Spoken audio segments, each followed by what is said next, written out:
Welcome to our channel. నేను మీ వెంకట్. మనతో పాటు పాల్వాయి రేవంత్ గారు బీఆర్ఎస్ లీడర్ ఉన్నారు. ఒకసారి మాట్లాడదాం. మేడం, ఏదైతే తెలంగాణ ఆడపడుచులతోని సుందరిమణుల కాలు కడిగించడం ఎలా చూడొచ్చు? తెలంగాణ ఆడపడుచుల ఆత్మాభిమానానికి భంగం కలిగింది అనుకోవచ్చా? తెలంగాణ ఆడపడుచుల ఆత్మగౌరవం కాదు, ఇది తెలంగాణ ఆడపడుచుల ఘోర పరాభవంగా, ఘోర అవమానంగా మేము చూస్తున్నాం. ఎందుకంటే తెలంగాణలో ఆడపడుచులను ఇంటి గౌరవంగా, ఇంటికి ఆదర్శంగా వాళ్ళని తీసుకుంటారు. తెలంగాణ ఆడబిడ్డల కాళ్ళు గడిగించుకున్నారు, కానీ ఆడబిడ్డలు ఇంకెప్పుడు ఎవరి కాళ్ళు గడగలేదు. మన సాంప్రదాయంలో కూడా, మన హైందవ సంస్కారం కానివ్వండి, ఎక్కడ తీసుకున్నా కానీ మగవాళ్ళు కాళ్ళు గడుగుతారు, కానీ ఆడవాళ్ళతో కాళ్ళు గడిగించేది ఇప్పటివరకు మేము ఎప్పుడు చూడలేదు. ఇదే మొదటిసారి.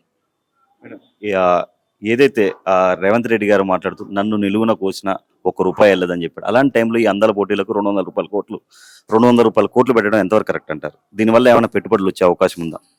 ఈ అందాల పోటీలతోటి పెట్టుబడులు ఏమొస్తాయో నాకు అర్థం కాలేదు. ఎంతసేపు ఉంటే టూరిజం పెరుగుతుందంటే తెలంగాణ గురించి తెలియని వాళ్ళు ఉన్నారా? హైదరాబాద్ గ్లోబల్ మ్యాప్ లోనే ఆల్రెడీ ఉంది.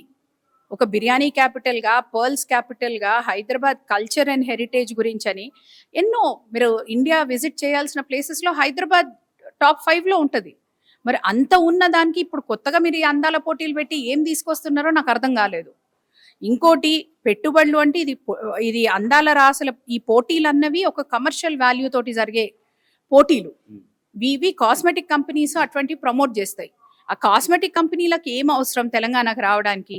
కాస్మెటిక్ కంపెనీలు అంటే ఇన్ఫాక్ట్ ఒక వాదన ఉంది, ఈ అందాల పోటీలు ఒక యంగ్ మహిళలకు, ఆడపిల్లలకు మానసికంగా ఒక ఒత్తిడి పెంచే పోటీలు ఇవన్నీ. ఎందుకంటే నేను ఆ లెవెల్లో అందంగా ఉండాలి, నేను వాళ్ళు ఇచ్చే పర్ఫెక్ట్ మెజర్మెంట్స్లో నేను ఫిట్ అయిపోవాలి, ఇటువంటి కాన్సెప్ట్ అంటే ఒక ఆడపిల్లకి లేనిపోని ఆలోచనలు కల్పించేవి అని చెప్పి దీన్ని తీవ్రంగా ప్రపంచ వ్యాప్తంగానే ఖండిస్తున్న సమయంలో మన తెలంగాణలో ఈరోజు ఆర్థిక సంక్షోభం ఉందని, మీరు పైసలు ఎక్కడ ఉడతలేవని 200 కోట్లు ఇవే మీరు రైతులకు మరలిచ్చి ఉంటే ఈరోజు రైతుల పరిస్థితి ఏంటి?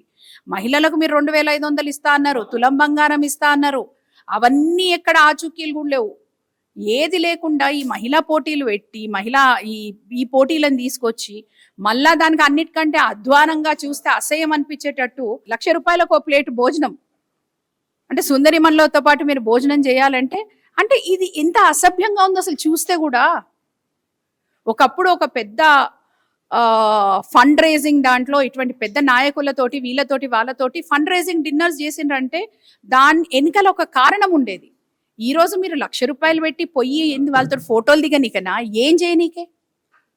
గతంలో ఈ ఫార్మర్ రేస్ ఇక్కడ హైదరాబాద్ నిర్వహించడం జరిగింది. దాన్ని తెలంగాణ గవర్నమెంట్, ఇప్పుడు ఎవరైతే కాంగ్రెస్ గవర్నమెంట్ ఉన్నారో వాళ్ళు దాన్ని క్లోజ్ చేయడం జరిగింది, మనీ ల్యాండింగ్ జరిగిందని చెప్పి. మరి ఈ అందాల పోటీ వల్ల అసలు అది బెస్టా, ఇది బెస్టా?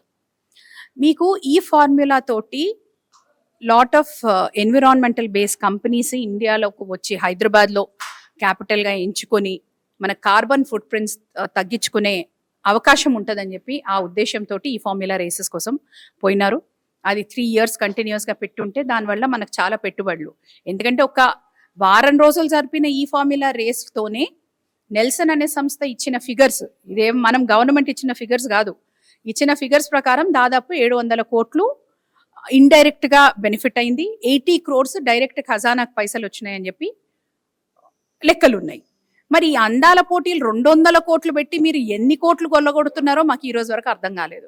మరి ఎందుకంటే ఇవన్నీ పరిస్థితులు చూస్తే ఇప్పుడు ₹1,00,000 ప్లేట్ అమ్మింది, ఆర్థికంగా రాష్ట్రంలో భారం తగ్గించడానికి ఏమైనా పోటీల ఖర్చు పెట్టిన పైసలు తెచ్చుకోవడానికా, దేనికా అన్నది ప్రభుత్వం సమాధానం చెప్తే బాగుంటది. ప్రభుత్వంలో ₹1 లేదని చెప్పి ముఖ్యమంత్రి గారు చెప్తున్నారు. మంత్రులు మాత్రం ఎక్కడికి వెళ్ళినా హెలికాప్టర్ తప్ప ఏరేది ఏం వాడట్లేదు.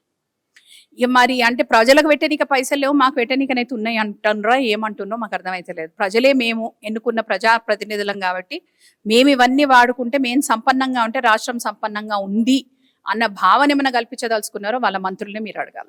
తెలంగాణలో వర్షాలు వచ్చి వరదలకి కళ్ళం నుంచి ఒడ్లు కొట్టుకుపోతున్నాయి.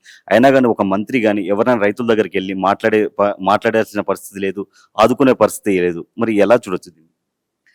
ఇది ప్రజల పాలన అని చెప్పి డంకా కొట్టి వచ్చిన ప్రభుత్వం, కానీ ప్రజలను నిర్లక్ష్యం చేసి ప్రజా బాగోగుల్ని తుంగలకు దొక్కి కేవలం వాళ్ళ స్వార్థం కోసం పనిచేసే ప్రభుత్వం తప్పించి ఇంకేం కనపడతలేదు. ప్రజలకు కష్టం వస్తే వాళ్ళని పోయి ఓదార్చి వాళ్లకు గత ప్రభుత్వాలు ధాన్యం దర్చింది అనగానే ఇచ్చేది, మేము దర్చిన ధాన్యం అంతా మేము కొంటామని. ఈ రోజు వరకు ఒక స్టేట్మెంటు లేదు.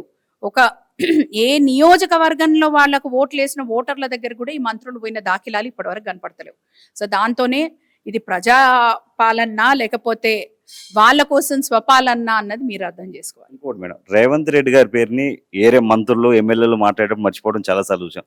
తన పేరు తానే మర్చిపోయారు ముఖ్యమంత్రి ఉత్తమ్ కుమార్ రెడ్డి ముఖ్యమంత్రి అన్నారు. దీన్ని ఎలా చూడొచ్చు? ఇక దీని మీద నేను కమెంట్ చేయదలుచుకోలేదు, ఎందుకంటే చేయాల్సిన అవసరం కూడా నాకు కనపడతలేదు.